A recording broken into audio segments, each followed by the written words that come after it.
हरे कृष्णा। तो आज हम बात करेंगे पितृपक्ष के बारे में, जो अभी इस समय शुरुआत हुई है और चल रही है। शास्त्र कहते हैं कि पितृ अत्यंत दयालु तथा कृपालु होते हैं। वह अपने पौत्रों से पिंडदान व तर्पण की आकांक्षा भी इसलिए रखते हैं ताकि उन्हें मन भर का आशीर्वाद दे सकें। श्राद्ध तर्पण से पितृ को संतुष्टि मिलती है। पितृगण प्रसन्न होकर संतान सुख, धन धान्य, विद्या, राज सुख, यश, कीर्ति, पुष्टि, शक्ति, स्वर्ग एवं मोक्ष तक प्रदान करते हैं। लेकिन वे इतने नाजुक होते हैं कि छोटी सी गलती उन्हें आहत कर देती है। वे अपनी उपेक्षा से रूठ जाते हैं।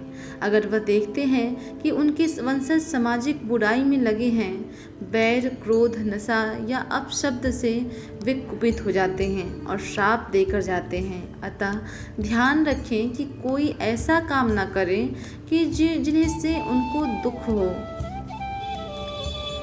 भाद्रपद पूर्णिमा तिथि से आश्विन अमावस्या की तिथि तक 16 दिन श्राद्ध कर्म किए जाते हैं। अब पितृपक्ष पे हम एक पौराणिक कथा आपको सुनाते हैं। पितृपक्ष की एक पौराणिक कथा के अनुसार जोगे तथा भोगे दो भाई थे। दोनों अलग अलग रहते थे। जोगे धनी था और भोगे निर्धन। दोनों में परस्पर प्रेम था। जोगे की पत्नी को धन का अभिमान था, किंतु भोगे की पत्नी बड़ी सरल हृदय थी। पितृपक्ष आने पर जोगे की पत्नी ने उससे पितरों का श्राद्ध करने के लिए कहा, तो जोगी इसे व्यर्थ का कार्य समझकर टालने की चेष्टा करने लगा। किंतु उसकी पत्नी समझती थी कि यदि ऐसा नहीं करेंगे तो लोग बातें बनाएंगे। फिर उसे अपने मायके वालों को दावत पर भी बुलाने और अपने शान दिखाने का यह उचित अवसर लगा। अतः वह बोली, आप शायद मेरी परेशानी की वजह से ऐसा कह रहे हैं, किंतु इसमें मुझे कोई परेशानी नहीं होगी। मैं भोगे की पत्नी को बुला लूंगी, दोनों मिलकर सारा काम कर लेंगी। फिर उसने जोगे को अपने पीहर न्योता देने के लिए भेज दिया। दूसरे दिन उसके बुलाने पर भोगी की पत्नी सुबह सवेरे आकर काम में जुट गई। उसने रसोई तैयार की, अनेक पकवान बनाए, फिर सभी काम निपटाकर अपने घर आ गई। आखिर उसे भी पितरों को श्राद्ध अर्पण करना था।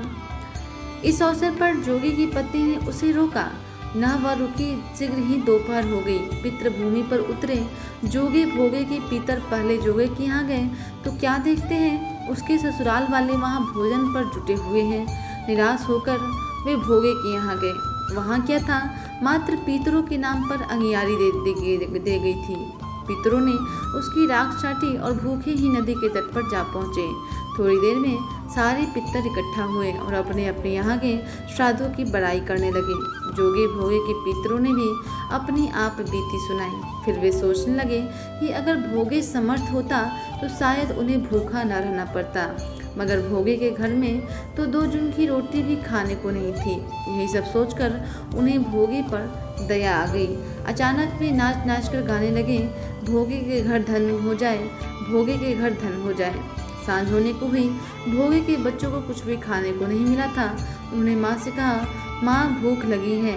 तब उन्हें टालने की गरज से भोगे की पत्नी ने कहा, जाओ आंगन में हौदी रखी हुई है, उसे जाकर खोल लो और जो कुछ मिले बांट कर खा लेना।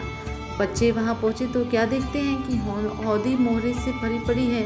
वे दौड़े दौड़े माँ के पास पहुँचे और उससे सारी बातें बताई। आंगन में आकर भोगे की पत्नी ने यह सब कुछ देखा तो वह हैरान रह गई। इस प्रकार भोगे भी धनी हो गया, मगर धन पाकर वह घमंडी नहीं हुआ।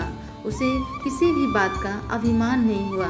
दूसरे साल पितृपक्ष आया। श्राद्ध के दिन भोगे की स्त्री ने 56 प्रकार के व्यंजन बनाए। ब्राह्मणों को बुलाकर श्राद्ध किया, भोजन कराया और दक्षिणा दी। जेठ जेठानी को सोने चांदी के बर्तनों में भोजन कराया। इससे पितर बड़े प्रसन्न तथा तृप्त हुए। तो ये थी हमारे पितृपक्ष में पितरों की पौराणिक कथा। हरे कृष्णा।